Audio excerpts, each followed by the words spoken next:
we need to double the size of our industrial plant. Every inflationary thing from the last 70 years is being repeated now, and every disinflationary thing from the last 40 years is now flipping on its head.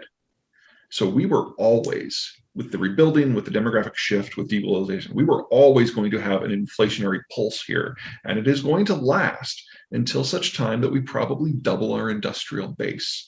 I don't see that process being done until at least 2027. So regardless of what Trump or Biden do or don't do, this is the macroeconomic environment now. Mm-hmm. And there's not a lot that the government can do to make it better. Well, they can certainly make it worse, but there's not a lot they can do to make it better. And we were always going to get here.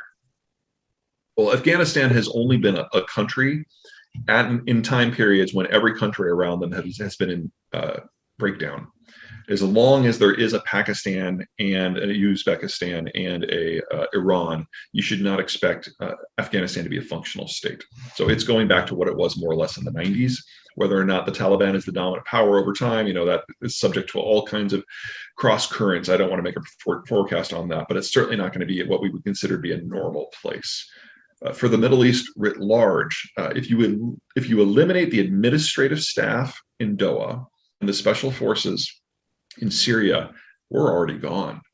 Mm-hmm. Troops in Iraq, there's a few there in an advisory role, but you're talking in the hundreds. We don't have anyone in Saudi Arabia. We don't have anyone in all those supply lines we had to get stuff into Iraq or into Afghanistan. Those are all closed down. So the Fifth Fleet is no longer hanging out in Bahrain. The French typically now have more ships in the Persian Gulf than we do. We're done. That's good and bad. For us, we're obviously like, woohoo, Shale Revolution, we don't care. And, that's exciting after 15 years of crap in the Middle East. But if you're anyone else, this is a bit of a problem because the Iranians and the Saudis have some very strong opinions about who should be in charge in that part of the world. And if the United States is not there keeping them separate or picking sides, I expect this to boil up into another crisis on a scale roughly similar to that of the Ukraine war. And while Ukraine going offline is bad for agriculture in so many ways, obviously the Persian Gulf going offline, even in part, is horrendous for energy prices. And so we're going to be entering a world in the not too distant future where just the Ukraine war takes us above 170. But if we get a few things popping off in the Persian Gulf, 200 is going to seem cheap. It's everything right now. I mean, demographics moves really slowly until it doesn't. And so from the start of my professional career in 1992 until 2 years ago, it's like, I can see this coming. I can see this getting closer. I can see everyone pretending that it's just going to be more of the same. Now we're here. And I am CEOs and echoes of the demographic collapse in almost everything that is going on right now. That's everything from the American culture war to the Ukraine war to what's going on with COVID in China. At the core, it's a shortage of workers. It's a shortage of consumers, and very soon a shortage of capital. And that is coloring everything that is going on. I don't see it as making America more vulnerable, but certainly more distracted and less capable of doing something internationally. Now, if our economy was dependent on international connections, this would be a big problem, but it's not. So the culture war, what's the best way to phrase this? This isn't new, and it's not just this decade.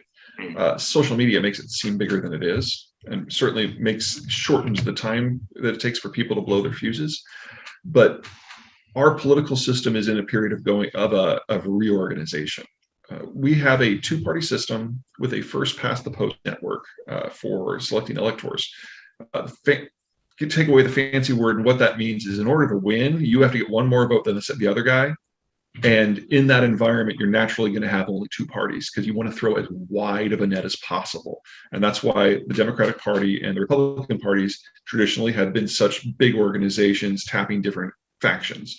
So like on the Democratic side, you've got minorities, you've got college professors, you've got urban dwellers, you've got single women.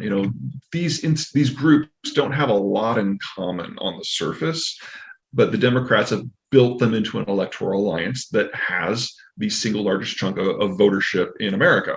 But when you have change in geopolitics and demographics and technology, the factions move around. Some of them jump ship, others come in. And if you look at the last 30 years, We've had the end of the Cold War. We've had the rise of uber globalization, now the collapse of globalization. We've had the baby boomers be the primary consumers, and now they're moving into mass retirement. Of course, this was a time when the factions were going to move, and Trump is representative of that. And so the factions are moving around, and when the factions are moving around, they have to shout to be heard, because if they get left outside of a party, being a swing voter in the United States is not all that much fun, because you don't get to decide any of the platforms. And so nobody wants to be left out, but that doesn't mean everybody wants to be in the coalition they're in or have been in for the last 30 years. The last time the United States went through one of these reshufflings, it was the 1920s and 30s. We had the Great Depression, we had World War II, and it took 12 years for the parties to settle into the forms that we have now. African Americans all used to be Republicans. Big business all used to be Democrats. So we'll get through this. Wow, is it messy? I'm not sure it's going to be there. But that goes for socialism and fascism too. All of our economic models are based on the idea that the pie is going to get a little bit bigger. And without population growth, that is no longer guaranteed. And we're already seeing contractions in significant parts of the world. Europe's probably furthest along in this. I think China is going to be a hard second. And in a world where the pie shrinks, we're in a world of less, we need a new economic theory. Now, in North America, because of demographics in the US and Mexico, we are the place where that's least true. Our demographics are still aging, but we're not going to age into a situation of China or Germany within 30 years. It's more like 50 years, maybe. And that assumes our birth rate never comes back up, which it may. So we get to watch everyone else deal with this. And I know that sounds like all wonky and boring, but keep in mind that the last major conflicts we've had, the Cold War, the World Wars, the German reunification wars, economic theory was one of the big bases for all of that. And to think that everyone in the world is just going to figure out what the next thing is 500 years after this thing on their first try, I'm not that optimistic. The how you manage an economy determines who is who in your society, and that is worth fighting for. So I can see us having conflicts internal and multi-state over how economics works now that we are in a world of less. Sure. So the website is zeihan.com. That's where you can sign up for the newsletter. It is free. It will always be free. And we're doing all kinds of things right now because of the Ukraine war. And then, of course, the new book drops in June, and its title is The End of the World is Just the Beginning.